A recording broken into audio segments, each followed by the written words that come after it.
और मेरा बिलीव है और मेरी प्रार्थना है कि यीशु मसीह ने जो कुछ आपके लिए किया है उसके सारे बेनिफिट, वो फाइनेंशियल हो, वो फिजिकल हो, स्पिरिचुअल हो, आप और आपका हालेलुया। यदि आप क्रिश्चियनिटी से रिलेटेड वीडियोज को देखना पसंद करते हैं तो हमारे YouTube channel Holi ghost powers को सब्सक्राइब करें और बेल आइकन पर क्लिक करके ऑल नोटिफिकेशन सेट करें। प्रेज द लॉर्ड एवरीवन, स्वागत है आप सबका हमारे YouTube channel Holi ghost powers में। आज एक नई वीडियो के साथ। इस वीडियो में आप सुनेंगे परमेश्वर के दास के द्वारा दिए गए वचन को, जो क्रिसमस पर खास वचन दिया गया। इस रेवलेशन को जब आप सुनेंगे, जैसे कि परमेश्वर के दास ने बताया था, जब आप इस वचन को सुनकर फॉलो करेंगे, इसे मानेंगे, तो आपका 2025 सेम नहीं होगा। आप ब्लेस्ड होंगे, आप चमकेंगे यीशु मसीह के सामर्थ्य नाम में। तो वीडियो में आगे बढ़ने से पहले आप हमारे YouTube channel Holi ghost powers को सब्सक्राइब कर लीजिए, यदि अभी तक आपने हमारे चैनल को सब्सक्राइब नहीं किया है। और हाँ, आप हमारे इंस्टाग्राम आईडी को भी फॉलो कर सकते हैं, जो स्क्रीन पर आपको दिखाया गया है। आइए हम वीडियो को सुनते हैं। आज पूरी दुनिया में जीसस क्राइस्ट के जन्मदिन को लोग मना रहे हैं।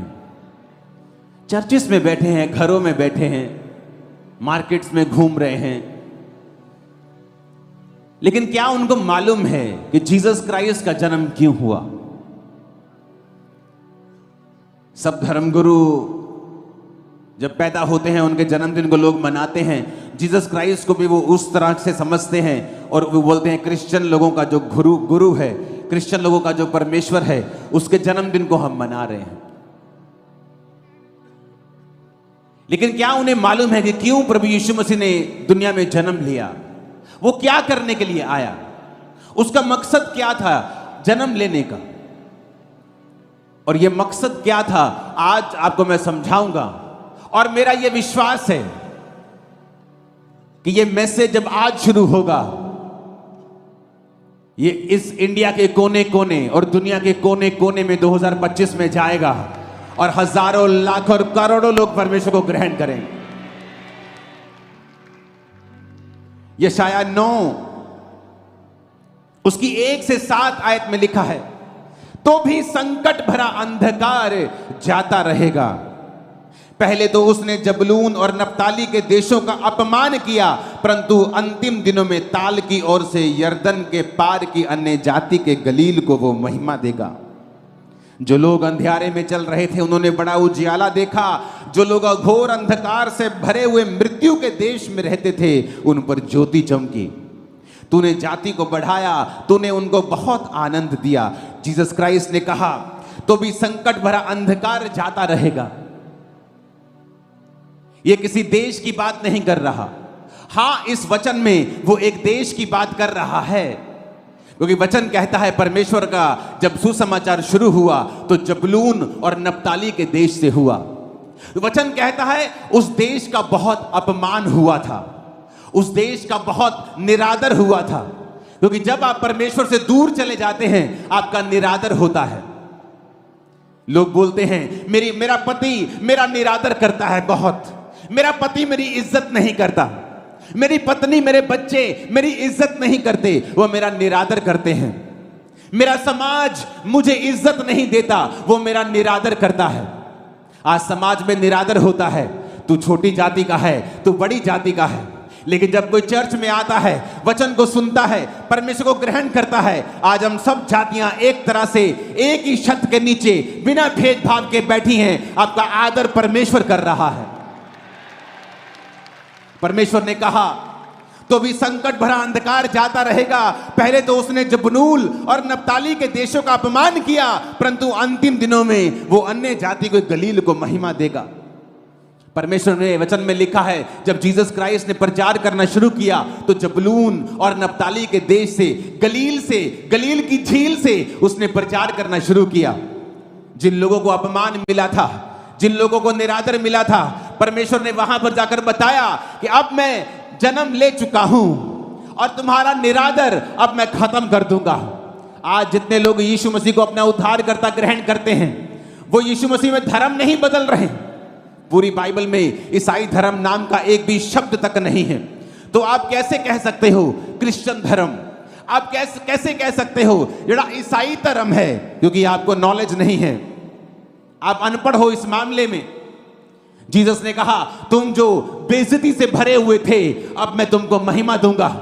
आज जितने लोग यीशु मसीह को ग्रहण करते हैं, परमेश्वर आपकी इज्जत को बढ़ाने के लिए जा रहा है। वो आपके परिवार की इज्जत को बढ़ाने के लिए जा रहा है।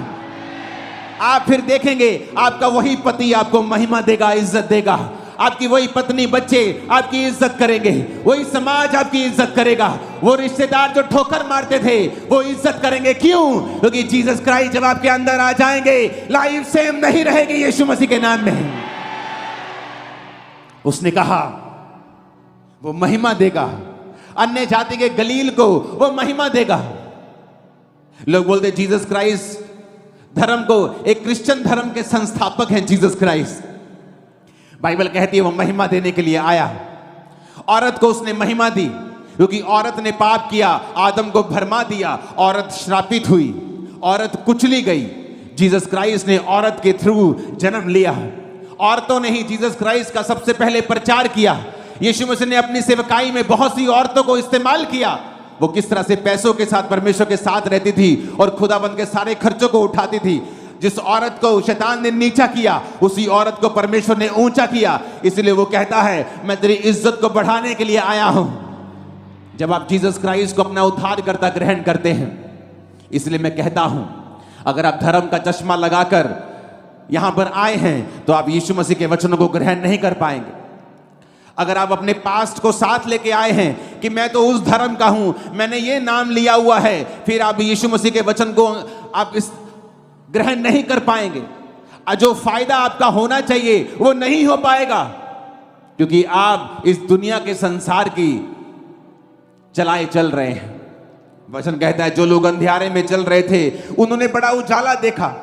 जो घोर अंधकार से भरे हुए मृत्यु के देश में रहते थे उन पर ज्योति चमकी। आज लोग मृत्यु के साए में रहते हैं।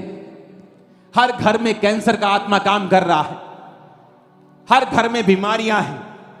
मृत्यु के देश में रहने का मतलब ये नहीं कि सब मर रहे हैं। किसी का बिजनेस मरा, किसी की फैमिली मरी, कोई अंदर से मरा, कोई बाहर से मरा हुआ है। लेकिन यीशु मसीह ने कहा जो लोग घोर अंधकार से भरे हुए मृत्यु के देश में रहते थे उन पर ज्योति चमकी। परमेश्वर ने उनको जीवन दिया।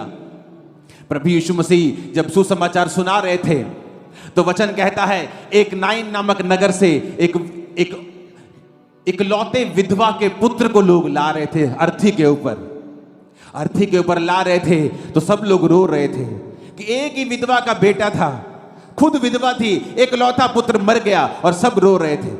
और वचन कहता जब जीसस क्राइस्ट ने उनको देखा तो जीसस ने देखा मैं आ चुका हूं। अगर मैं तुम्हारे जीवन में हूं तो तुम्हारे जीवन में मृत्यु नहीं रह सकती। बाइबल कहती वो तरस से भर गया और जाकर उस मुर्दा देह को छुआ और उसका बेटा उठ गया। मैं आपको बता रहा हूं आज बहुत से मुर्दे उठ खड़े होने वाले हैं। आपके मुर्दा बिजनेस उठ खड़े होने वाले हैं, मुर्दा परिवार उठ खड़े होने वाले हैं। आज जीसस के जी उठने की सामर्थ आपकी लाइफ में काम करने वाली है। आमीन खड़कने वाला चाहिए चर्च। वचन कहता है तूने जाति को बढ़ाया, तूने उसको बहुत आनंद दिया। वे तेरे सामने कटनी के समय का सा आनंद करते हैं। वे ऐसे मगन हैं जैसे लोग लूट बांटने के समय मगन रहते हैं। अगर आपने कल की मीटिंग, कल शाम की सेलिब्रेशन जो लोग अपने आप कर रहे थे, आज सुबह की सेलिब्रेशन देखी होगी जो लोग कर रहे थे। अगर आपने उन लोगों के आनंद को अगर आपने देखा होगा, आज सुबह के वो सब, कल शाम के वो सब जो नाच रहे थे, आज सुबह, कल शाम, कल रात, आपने वो आनंद जो यहां थे उन्होंने देखा था। आज सुबह आप नाचते हुए आ रहे थे, आनंद मनाते हुए आ रहे थे। ऐसा क्या हो गया? ऐसा आनंद आपने किसी धर्म में नहीं देखा होगा, कहीं नहीं देखा होगा। इतना आनंद क्या हो गया? क्या इन्होंने कोई नशा किया है? नहीं। पर वचन कहता है तूने उनको बहुत आनंद दिया।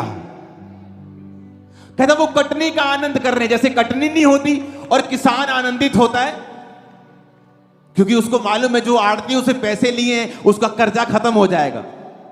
अब मेरे घर में बाथरूम बन जाएगा, मैं पैसों से अब नया घर बना लूंगा, 2 कमरे और डाल लूंगा, 4 खेत और 2 खेत और किराए पे ले लूंगा, 1 खेत अपना ले लूंगा। कहता कटनी पर आनंद होता है। कहता तूने अपने लोगों को कटनी का सा आनंद दिया है। अगर आप लोगों को देखें आनंद मनाते हुए, यहां पर लोग डांस कर रहे हैं मॉर्निंग से, कल रात से वो आशीष में नाच रहे हैं, झूम रहे हैं। क्यों? क्योंकि वचन कहता है उसने तुम्हें कटनी का सा आनंद दे दिया है, तुम ऑलरेडी ले चुके हो। कहता वो ऐसे मगन हैं जैसे लूट बांटने के समय लोग मगन होते हैं। किसी की लॉटरी लग जाए, देखते वो कैसे मगन होता है, वो कैसे आनंद मनाता है। वैसे ही आनंद आज क्रिश्चियन लोग कर रहे हैं, जो आत्मा से भरे हुए हैं। वैसा ही आनंद आज आप लोग कर रहे हैं। ये किसने दिया? परमेश्वर ने दिया। 2004 से मैं क्रिसमस मना रहा हूं, मैं वैसे ही आनंदित रहता हूं 2004 से ही। तब मैं चंगा नहीं हुआ था अभी, लेकिन फिर भी आनंदित था, क्योंकि मेरे को मालूम था मैं ऐसे परमेश्वर के पास आ गया हूं जो मुझे चंगा कर सकता है। अगर मेरी बीमारियों से मुझे उसने आजाद कर दिया है, मेरे नशों से मुझे आजाद कर दिया है, उस नशे से कोई मुझे आजाद नहीं कर पाया। सुबह 12 बजे नशा छोड़ता था, नहीं करता था 12 बजे तक, तो फिर घूमता था। मैं आनंदित था 2004 में कि परमेश्वर ने मुझे आजाद किया।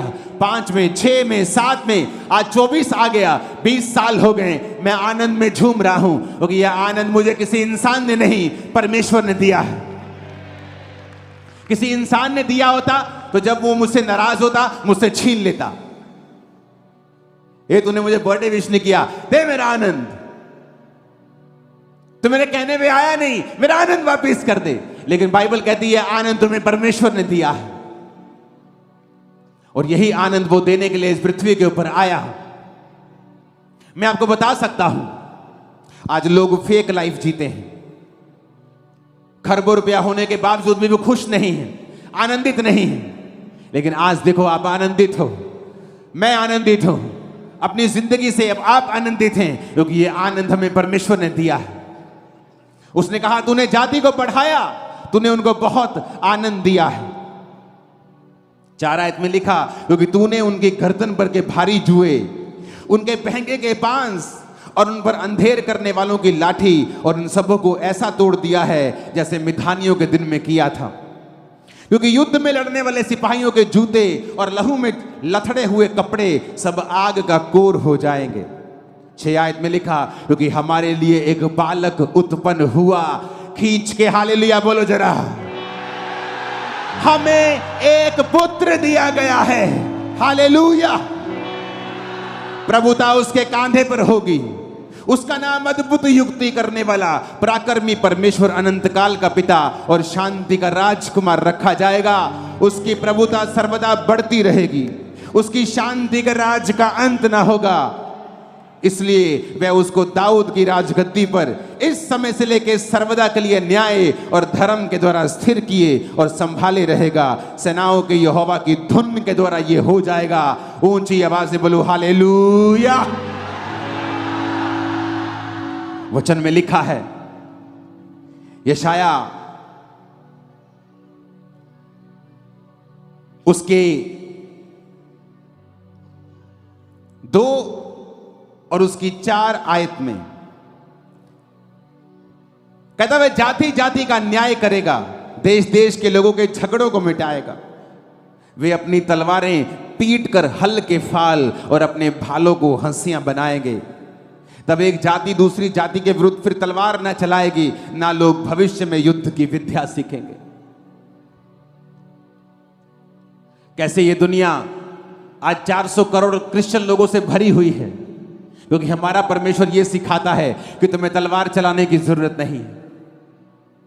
कहता भविष्य में तुम तलवार की शिक्षा नहीं सीखोगे। आज कोई आपका विरोध करता है, चर्च कभी नहीं कहती तलवार ले जाओ और उन लोगों के खिलाफ खड़े हो जाओ। इसलिए हम 400 करोड़ हैं, आज के बाद 401 करोड़ हो जाएंगे। कहता भविष्य में लोग युद्ध की विद्या नहीं सीखेंगे, आत्मा से भरे हुए मिलेंगे। Hallelujah, hallelujah. परमेश्वर का वचन कितना शानदार है, तसल्ली देने वाला है। उसने कहा तुम्हारी गर्दन पर के जुए को वो तोड़ डालेगा। अंधेर करने वाले की लाठी जो तुम पर शैतान की बचती थी दुखों की, वो तोड़ डालेगा। जब सिर पर जुआ होता है, वो औरतों के जो पट्टे उठाकर चलती, कभी उनको देखा है? सिर पर पट्टों की पंड होती है, और जब वो कोई बोलता है कि बहन जी कितना, वो ऐसे आंखों से देखती है कि ठीक है जी, क्योंकि वो ऊंचा नहीं देख सकती, इधर नहीं, गर्दन नहीं घुमा सकती। जीसस ने कहा वो तुम्हारे जुए को तोड़ डालेगा। उसका वचन कहता है जो जुआ तुम्हारे सिर के ऊपर है, जो शैतान ने बीमारी का डाला, गरीबी का डाला, श्रापों का डाला, उसने कहा वो जुआ तुम्हारी गर्दन पर से वो तोड़ देगा। वो लाठी अंधेर करने वालों की जो तुम्हें मारती है, शैतान की लाठी, कि जैसे मैं कुछ अच्छा करने वाला होता हूं मेरे घर में बीमारी आ जाती, जैसे हम अपना घर बनाने लगते हैं कोई एक्सीडेंट हो जाता है, हम कर नहीं पाते। ये लाठी है शैतान की। और परमेश्वर ने कहा हमें एक बालक दिया गया है, जो कोई उस बालक को ग्रहण करेगा कि वो हमारे लिए आया, परमेश्वर उस अंधेर करने वालों की लाठी को तुम्हारे जीवन से तोड़ देगा। वो जुआ जो तुम्हारे सिर के ऊपर है, जो तुम्हें ऊंचा नहीं देखने देता, परमेश्वर कहता है मैं उसे तोड़ डालूंगा। आज वो सारे जुए टूट जाएंगे, आज वो सारी लाठियां टूट जाएंगे। यीशु मसीह के नाम में आमीन। ऊंचा चाहिए। Hallelujah, hallelujah. ये वचन जो मैं आपको सुना रहा हूं, ये जीसस क्राइस्ट के जन्म से 700 साल पहले का सुना रहा हूं। अभी तक यीशु मसीह जन्मे भी नहीं थे, और ये 700 साल पहले सब बातें यशाया नबी के द्वारा लिख दी गई थी कि ऐसे ऐसा होगा, एक कुमारी गर्भवती होगी। यशाया 11 उसकी 1 से 10 आयत में लिखा है, यीशे के ठूंठ में से एक डाली फूट निकलेगी, उसकी जड़ में से शाखा निकलकर फलवंत होगी। यहोवा का आत्मा बुद्धि समझ का आत्मा, युक्ति पराक्रम का आत्मा, ज्ञान और यहोवा के भय का आत्मा उस पर ठहरा रहेगा। किसकी बात वो कर रहा है? बोलो, जीसस क्राइस्ट की बात हो रही है। यशाया 7 उसकी 14 आयत में लिखा है, इस कारण प्रभु आप ही तुमको एक चिन्ह देगा, सुनो, एक कुमारी गर्भवती होगी और पुत्र जनेगी और उसका नाम इमैनुअल रखेगी। जो लोग सवाल उठाते थे कि इमैनुअल ये कैसे हो सकता है, जीसस क्राइस्ट ये कुंवारी के पेट से, कोई कुंवारी कैसे गर्भवती हो सकती? बाइबल कहती है ये यीशु मसीह के जन्म के 700 साल पहले लिखा गया था कि यहोवा तुमको एक चिन्ह देगा कि जो दुनिया का उद्धार करता आएगा धरती के ऊपर, वो संपूर्ण मनुष्य होगा, लेकिन आदमी के बीज से पैदा नहीं होगा। वो संपूर्ण मनुष्य भी होगा और संपूर्ण परमेश्वर भी होगा, लेकिन वो सिर्फ स्त्री के बीज से, स्त्री के वंश से पैदा होगा। इसीलिए परमेश्वर ने आदम और हवा को कहा था, हवा को बोला था कि सांप तेरी एड़ी को डसेगा। उसका वंश जब पैदा होगा वो उसकी एड़ी को, सिर्फ औरत के वंश के बारे में परमेश्वर ने बात की। जीसस के अंदर जो ब्लड था वो परमेश्वर का था, इंसान के बीज से वो पैदा नहीं हुए थे। और ये 700 साल पहले लिखा गया था कि देखो परमेश्वर तुमको एक निशानी देगा, एक कुमारी गर्भवती होगी और पुत्र जनेगी। ऊंची आवाज में बोलो हालेलुया। और उसका नाम इमैनुअल रखेगी। एक कुंवारी गर्भवती होगी, उसका नाम इमैनुअल रखेगी। बुद्धि का आत्मा, समझ का आत्मा, पराक्रम का आत्मा, ज्ञान का आत्मा उसके ऊपर होगा। बाइबल यह भी कहती है यहोवा का भय जीसस क्राइस्ट को सुगंध सा भाएगा। वो यीशु मसीह परमेश्वर के भय में चलेगा, अपने लोगों के लिए जान देगा, मारा जाएगा, गाड़ा जाएगा और तीसरे दिन मुर्दों में से जी उठेगा। और बाइबल कहती है दुनिया की हर जाति, इस दुनिया की धरती की हर जाति, हर धर्म के लोग उसको फॉलो करें। एक बड़ी भीड़ उसको फॉलो करेगी। यीशु मसीह तुम्हारे लिए आए, मेरे लिए आए। दुखी रहने का कोई भी कारण अब नहीं है, और सारे दुख आपकी लाइफ से आज यीशु मसीह की इस हजूरी में मैं श्रापित करता और निकालता हूं यीशु मसीह के नाम में। आमीन। ऊंचा ये आशीष हमारी है। Hallelujah, hallelujah. परमेश्वर ने कहा भविष्य में वो तलवार फिर नहीं सीखेंगे। आज लोग जब बोलते हैं, ओए तुम इस समय क्रिसमस मना रहे हो, तुम्हें नहीं पता इस समय नहीं मनाना, हमारे धर्म में ये चल रहा है। वो तो ये बात हो गई कि किसी व्यक्ति के घर में कोई मर जाए और वो अपने पड़ोसी को जाके बोले, ये तू शादी में क्यों डांस कर रहा है, मेरे घर में कोई मर गया, तू रो नहीं सकता। और बोले भाई मेरे घर में शादी है, मैं कैसे रो सकता हूं। और कोई ऐसा कहे कि शादी वाली बारात किसी घर से करके सामने से निकल रही हो और उस घर में कोई मरा हुआ, वो आके बोले ए हमारे साथ डांस कर। बोलेगा भाई मैं तेरे साथ डांस नहीं कर सकता, मेरे घर में मौत हुई है।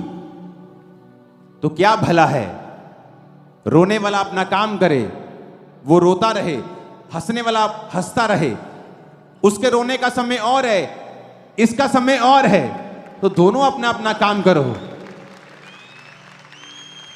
तो जीसस ने कहा भविष्य में तलवार की विद्या तुम नहीं सीखोगे। नहीं तो हम भी तलवार चलाते कि तू कैसे कह सकता है कि हम परमेश्वर के जन्मदिन को ना मनाएं, जो हजारों सालों से दुनिया मनाती आ रही है। सबसे पुराना यहूदी धर्म है, तुम कैसे रोक सकते हो हमें। लेकिन जीसस ने कहा लोग तलवारों को पीट पीट कर उन्हें और यंत्र बना लेंगे, क्योंकि उन्हें तलवारों की जरूरत नहीं पड़ेगी। आपके घर में शादी है, आपके घर में कोई मर जाए तो आप शादी वाले बंदे को रोक नहीं सकते कि हमारे घर में कोई मर गया तुझे रोना पड़ेगा। वो बोलेगा भाई तेरे घर में मरा तू रो, मेरे घर में मेरी बेटी की शादी तो मैं तो डांस करूंगा। हाँ मुझे तेरे मरने का दुख है, लेकिन मैं अभी अपने घर में बिजी हूं। अगर वो सभ्य आदमी होगा सामने वाला तो बोलेगा ठीक है, सही बात है, तुम अपना करो मैं अपना करता हूं। लेकिन अगर मूर्ख होगा वो बोलेगा नहीं। लेकिन जीसस ने क्या कहा, भविष्य में लोग युद्ध की विद्या नहीं सीखेंगे। वो आप लोगों को कह रहा है। इसलिए हम ये कहते हैं जब लोग आपका विरोध करते हैं कि डोंट वरी, जो लोग विरोध करते हैं वो भी चर्च में होंगे एक दिन, परमेश्वर के वचन को जान चुके होंगे, उसके प्रेम को समझेंगे कि प्रभु यीशु मारने काटने के लिए नहीं, वो जोड़ने के लिए, बचाने के लिए, तुम्हारे जीवन को जीवन देने के लिए वो आए हैं। आमीन, आमीन। यशाया उसकी 6 आयत को हम 11, यशाया 11 उसकी 6 आयत को पढ़ेंगे। तब भेड़िया भेड़ के बच्चे के संग रहा करेगा, चीता बकरी के बच्चे के संग बैठा करेगा, बछड़ा और जवान सिंह और पाला पोसा हुआ बैल तीनों इकट्ठे रहेंगे और एक छोटा लड़का उनकी अगुवाई करेगा। सारे काम इम्पॉसिबल हैं। भेड़िया भेड़ के बच्चे के संग कहता कैसे बैठ सकता है। लेकिन बाइबल यह कहती है कि जो शाऊल था, पौलुस बन गया बाद में, वो एक भेड़िया था। कलीसिया को भेड़ की तरह, भेड़ के बच्चों की तरह वो काट रहा था, मार रहा था। लेकिन जीसस ने कहा अंत के दिनों में भेड़िया भेड़ के बच्चे के संग बैठा करेगा। जब परमेश्वर ने पौलुस के ऊपर, जो शाऊल था, अपना आप जाहिर किया, तो वही भेड़िया फिर भेड़ के बच्चों के संग बैठता और उनको प्रचार करता था। वही लोग जो आज आपका विरोध कर रहे हैं, आप ही के संग इसी चर्च में, दुनिया की हर चर्च में बैठे होंगे, आप ही के संग आराधना करते होंगे, परमेश्वर के नाम की महिमा कर रहे होंगे। Hallelujah, hallelujah. ये जीसस क्राइस्ट का सुसमाचार है। वो बंधनों को तोड़ने के लिए आया, अंधेर की लाठी को तोड़ने के लिए आया, बांस को कहता तोड़ने के लिए आया, तुम्हारे सिर के बोझ को, तुम्हारे जुए को वो तोड़ने के लिए आया, तुम्हें महिमा देने के लिए आया, तुम्हें आदर देने के लिए आया। यशाया 11 उसकी 4 आयत में लिखा, परंतु वह कंगालों का न्याय धर्म से और पृथ्वी के नम्र लोगों का निर्णय खराई से करने के लिए आया। यीशु मसीह ने कहा कंगालों को सुसमाचार सुनाओ, अंधों को चंगा करो, बहरों को सुनने की शक्ति दो, मुर्दों को जिलाओ, ये था यीशु मसीह का सुसमाचार, जिसलिए वो इस धरती के ऊपर आए। और मेरा बिलीव है और मेरी प्रार्थना है कि यीशु मसीह ने जो कुछ आपके लिए किया है, उसके सारे बेनिफिट, वो फाइनेंशियल हो, वो फिजिकल हो, स्पिरिचुअल हो, आप और आपका परिवार उनका फायदा ले सके। मेरी प्रार्थना है पूरा पूरा फायदा ले सके। मेरी प्रार्थना है, मैंने कहा पूरा पूरा फायदा ले सके। मेरी प्रार्थना है जीसस क्राइस्ट ने जो हमारे लिए किया है, आप उसका पूरा फायदा ले सकें। जब आपको मालूम हो जाएगा कि मुझे अब निराश रहने की जरूरत नहीं, मेरे जुए को उसने तोड़ दिया है, मुझे क्या करना है? सिर्फ जीसस क्राइस्ट के ऊपर बिलीव करना है, यीशु मसीह के ऊपर विश्वास करना है, उसे अपना उद्धारकर्ता ग्रहण करना है, बपतिस्मा लेना है। आज क्रिसमस पर बपतिस्मे होंगे, मैं आपको बैप्टाइज करूंगा यीशु मसीह के नाम में, और आप समझ जाएंगे इस वचन को, जो वचन बाइबल में लिखा है कि जो विश्वास करेगा और बपतिस्मा लेगा उसका उद्धार होगा। वो किस उद्धार की बात कर रहा है? क्योंकि इस दुनिया में जब आप उद्धार शब्द को सुनते हैं, आपको लगता है ये कोई स्पिरिचुअल बात हो रही है, लेकिन जीसस क्राइस्ट ने अगर आपके शरीर को बनाया है तो वो सिर्फ आत्मा की बातें आपसे नहीं करता। पतरस ने कहा, परमेश्वर हम सब कुछ छोड़ के तेरे पीछे हो गए हैं। जीसस ने कहा, ऐसा एक भी नहीं है जिसने खेतों को, पैसों को, फैमिली को, बाल बच्चों को मेरे लिए छोड़ दिया हो और इस समय 100 गुना ना पाए और परलोक में अनंत जीवन। कि जो कुछ तुमने छोड़ा है तुम 100 गुना पाओगे और तुम साथ में परलोक में अनंत जीवन भी पाओगे। तो जीसस ने सिर्फ आत्मा की बात नहीं की। जब परमेश्वर ने अब्राहम को कहा कि तू अब्राहम की आशीष तेरे को मिलेगी, तो अब्राहम की आशीषें सिर्फ आत्मिक नहीं थी, शारीरिक भी थी और आत्मिक भी थी।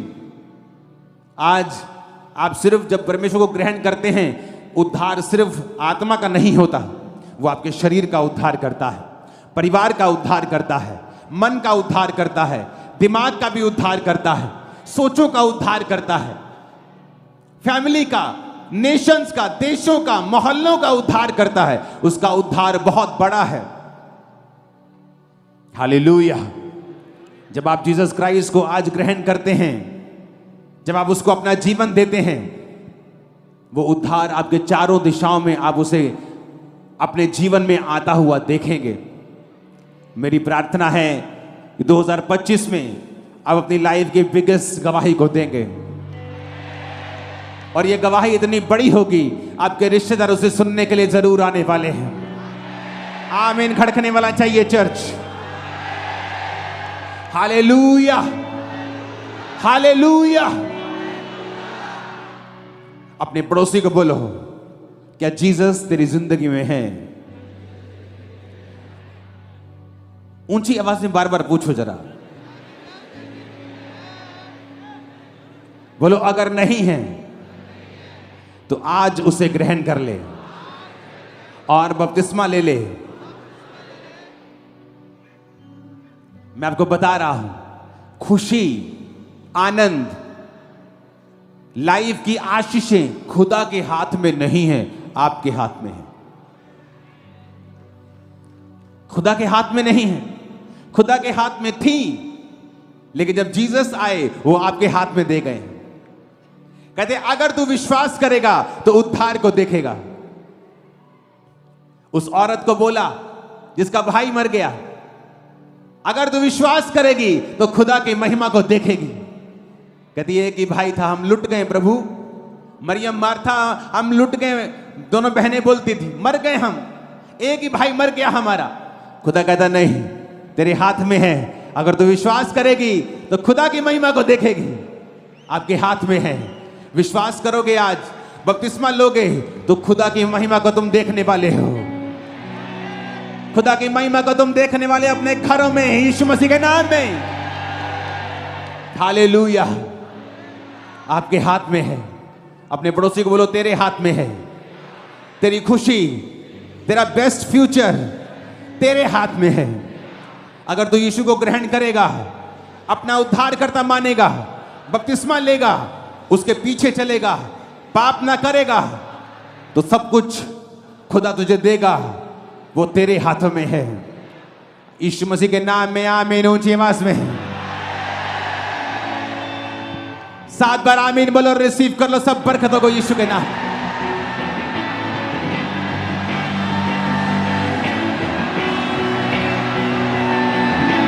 हालेलुया।